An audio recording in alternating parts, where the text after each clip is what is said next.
नमस्कार, मैं सतेंद्र कुमार और आज बात करेंगे यूपी की राजनीति के बारे में।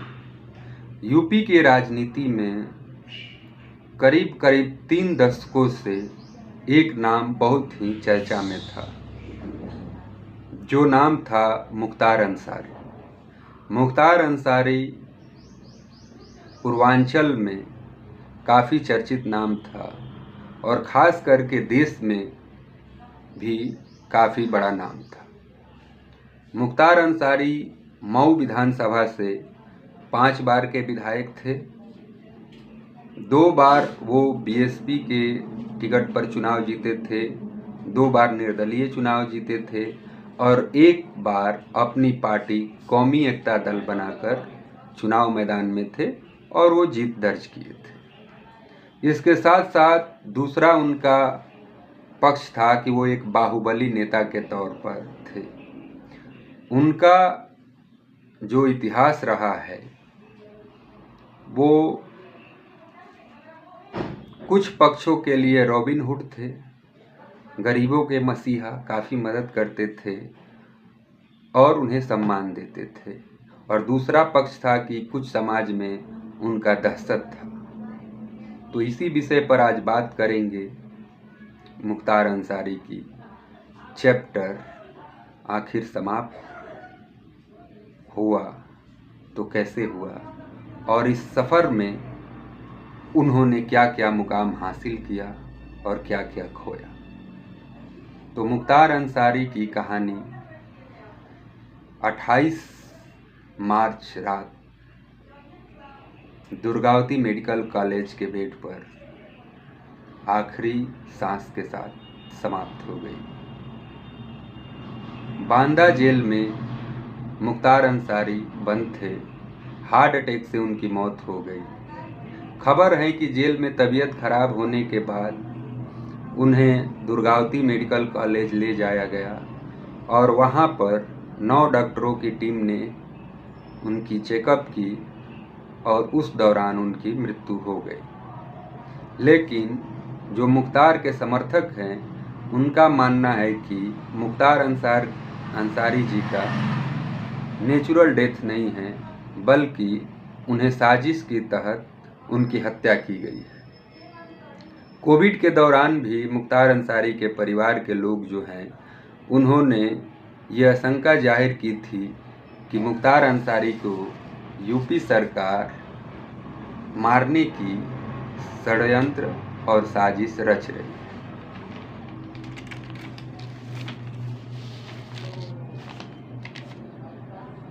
दो दिन पहले ही यानी मंगलवार को उनकी तबीयत खराब थी तो आईसीयू में भर्ती कराया गया था। 14 घंटे बाद उन्हें वापस जेल भेज दिया गया।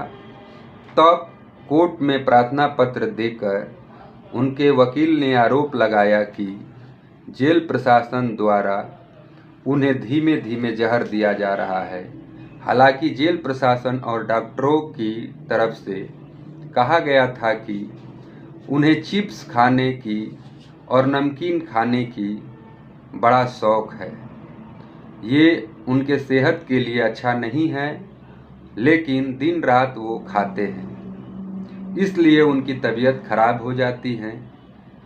इस बात की फैसला जांच होने के बाद ही सामने आएगा कि क्या ये आरोप सही है या नहीं। मुख्तार अंसारी ने 2 दिन पहले स्टेटमेंट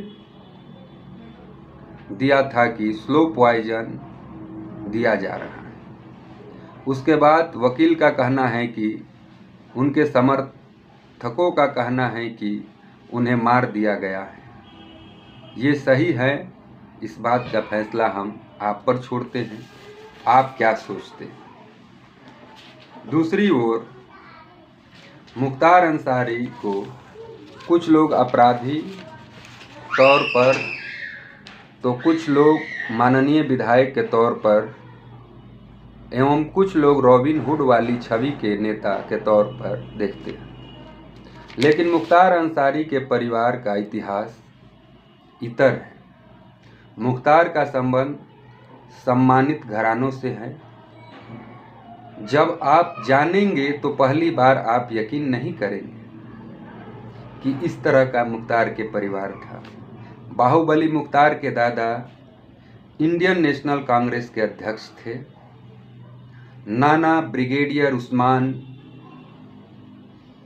महावीर चक्र विजेता थे, जबकि चाचा लंबे समय तक देश के उपराष्ट्रपति रहे। ये समाज के एक वर्ग के लिए गरीबों का हमदर्द तो दूसरे वर्ग के लिए खौफ की तरह थे। आप किसी भी जात, किसी भी मजहब के बाहुबलियों के इतिहास देखेंगे तो आपको ये छवि जरूर नजर आएगी कि एक तरफ वो गरीबों के मसीहा होते हैं तो दूसरी तरफ कुछ समाज के लिए वो खौफ का मंजर होते हैं। यूपी के मऊ में मुख्तार की अजीब कहानी थी। ये 5 बार से विधायक हैं, 13 साल से जेल में हैं। आप इन्हें मर्डर का आरोप, एक्सटॉर्शन का आरोप, किडनैपिंग का आरोप लगाइए, तमाम ऐसी आरोप लोगों द्वारा लगाई जा रही है। 40 से अधिक मुकदमे में आरोपी हैं। दबंगई इतनी थी, लोगों का आरोप है कि दबंगई इतनी थी कि जेल में रहकर ये चुनाव जीत जाते थे। कुछ लोगों का मानना है कि लोगों के प्रति उनका प्रेम था, लोगों के प्रति उनकी रॉबिन हुड वाली छवि थी, जो अपने क्षेत्र में जितना फंड मिलता था सरकार द्वारा उसके 20 गुना अधिक खर्च करते थे। और ये कहाँ से खर्च करते थे, किनके बीच खर्च करते थे, ये अलग सवाल है। मऊ से 5 बार विधायक रहे मुख्तार अंसारी के परिवार का गौरवशाली इतिहास रहा है।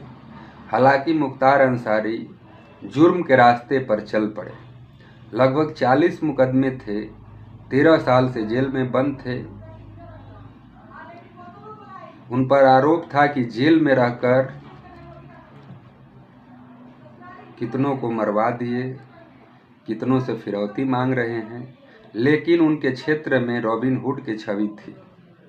एक ऐसा व्यक्ति जो अपने समाज के लोगों की मदद करता था। हालांकि जितने भी देश के बाहुबली हैं उनका इतिहास देखेंगे तो हर बाहुबली की छवि एक तरह की नज़र आती है। 2005 में मऊ में हिंसा भड़काने के आरोप लगे, जेल में खुद ही आत्मसमर्पण करके चले गए। जेल में रहते हुए एक ऐसी घटना हुआ जिसमें यूपी को हिला दिया। उस दौरान के बीजेपी के नेता रहे कृष्णानंद राय की 7 साथियों समेत हत्या का इल्जाम इन पर लगा दिया गया और पुलिस ने इन्हें मुख्य आरोपी बनाई। हालांकि 2019 में पुलिस ने जांच में मुख्तार अंसारी को दोषी नहीं पाई। तभी से माना जाता है कि इनके बुरे समय आ गए थे। तब बीजेपी सरकार जब 2017 में आई, उसके बाद कृष्णानंद राय और उनके साथियों के मामला जोर पकड़ने लगा।